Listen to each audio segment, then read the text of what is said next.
ஆட்டுக்கல் பாயக்குழம்பு எப்படி செய்யலான்னு பார்க்கலாமா? என்னோட ஸ்டைலில் டேஸ்ட் வந்து ரொம்ப அல்ட்டியாக இருக்கும், கொஞ்சம் டிஃப்ரெண்ட்டாகவே இருக்கும். ஸோ கண்டிப்பாக சேவ் பண்ணி வச்சுக்கோங்க, கண்டிப்பாக யூஸ் ஆகும். இப்போ வந்து ஒரு குக்கரில் வந்து ஆட்டுக்காலை வந்து சேர்த்துக்கிறேன். அது முக்கிற அதுக்கும் தண்ணி ஆட் பண்ணிக்கிட்டு கொஞ்சமாக மஞ்சத்தூள் போட்டு வந்து கிட்டத்தட்ட ஒரு 20 விசிலுக்கு வந்து அதை வச்சிடுறேன். அது ஓரமாக இருக்கட்டும். இப்போ வந்து ஒரு பேன் வச்சுருக்கேன். இதில் வந்து 2 ஸ்பூன் வந்து கடலை ஆட் பண்ணிக்கிறேன். எண்ணெய் வந்து கம்மியாகவே ஆட் பண்ணிக்கலாம், ஏன்னா வந்து ஆட்டுக்கால் பல்ல வந்து எண்ணெய் வரும். இதில் வந்து பட்டை, லவங்கம், ஏலக்காய் வந்து ஆட் பண்ணிக்கிறேன். ஒரு வந்து வெங்காயம் வந்து எடுத்துக்க, அதை நல்லா நீளவாக்க கட் பண்ணிட்டு அதில் வந்து ஒரு பச்சை மிளகா போட்டு நல்லா வந்து வதக்கிக்கிறேன். வதக்கின அப்புறமா வந்து இஞ்சி பூண்டு பேஸ்ட் வந்து ஒரு ஸ்பூன் நான் வந்து ஆட் பண்ணிக்கிறேன்.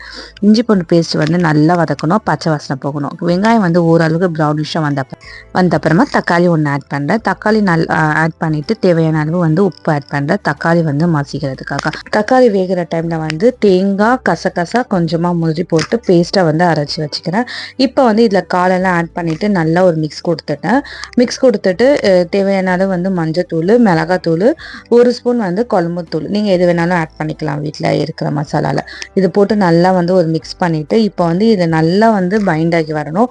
ஸோ நல்லா வதக்கிட்டு நம்ம கால் வேக வச்சோம் இல்லையா, அதில் கொஞ்சம் தண்ணி இருந்துச்சு, அந்த தண்ணியை வந்து ஆட் பண்ணிக்கிறேன். ஆட் பண்ணிவிட்டு நல்லா மிக்ஸ் பண்ணிவிட்டு ஒரு லெட்டு போட்டு ஃப்ளேமை வந்து ஒரு மீடியம் ஃப்ளேமில் வச்சுக்கிறேன்.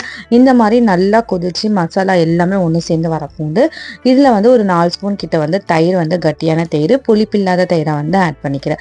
இது இன்னும் நம்ம குழம்புக்கு வந்து நல்ல ஒரு டேஸ்ட் கொடுக்கும். இப்போ நல்லா ஒரு மிக்ஸ் பண்ணிவிட்டு இப்போ அரைச்சி வந்த பேஸ்ட்டை வந்து ஆட் பண்ணிக்க போகிறேன். ஆட் பண்ணிவிட்டு இப்போ வந்து மிக்ஸி ஜார் கழுவி அதுலேயே வந்து தண்ணியும் வந்து நான் ஆட் பண்ணிக்கிறேன்.